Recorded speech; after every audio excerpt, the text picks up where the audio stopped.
ভাগ্য বদলাতে মরুর দেশে পাড়ি জমিয়েছিলেন তারা, কিন্তু নিয়তির নিষ্ঠুর পরিহাসে 4 ভাই ফিরলেন একসঙ্গে, তবে জীবিত নয়, কাঠের কফিনে বন্দি লাশ হয়ে।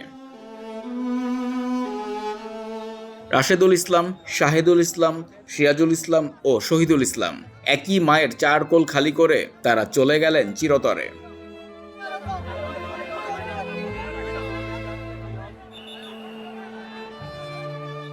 গত মঙ্গলবার রাতে ঢাকা হয়ে বুধবার ভোরে যখন 4 ভাইয়ের মরদেহ রাঙ্গুনিয়ার লালানগর বন্দারাজাপাড়ার গ্রামের বাড়িতে পৌঁছায়, তখন পুরো এলাকার বাতাস ভারী হয়ে ওঠে স্বজনদের কান্নায়। তারপর সামান্য যেগুলো কাজ শুরু করে সবগুলো আজকে সম্মান হয়েছে, গোসল দেওয়া হয়েছে আজকে সকালে এনে। এখন শারীরিকভাবে তাদেরকে দেখানো হচ্ছে এলাকাবাসীদেরকে, এবং রাঙ্গুনিয়ার বিভিন্ন জায়গা থেকে, রাউজান থেকে আমি সবার রাউজান, রাঙ্গুনিয়া এবং হাটাজারি থেকেও মানুষ এসেছে এখানে। আমরা খুবই শোকাহত।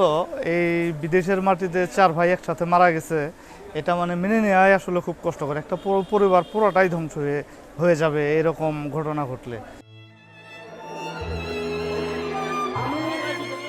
হোসনাবাদ লালানগর উচ্চ বিদ্যালয় মাঠে 4 ভাইয়ের জানাজায় শরিক হতে ছুটে এসেছেন দূর দূরান্তের মানুষ।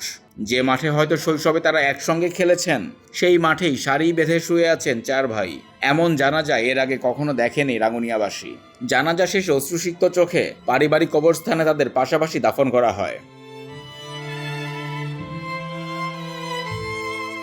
ওমানের আল মুলাদ্দা এলাকায় গত 13ই মে একটি গাড়ির ভেতরে এসির বিষাক্ত গ্যাসে শ্বাসরুদ্ধ হয়ে নিভে যায় এই 4 রেমিট্যান্স যোদ্ধার জীবন প্রদীপ।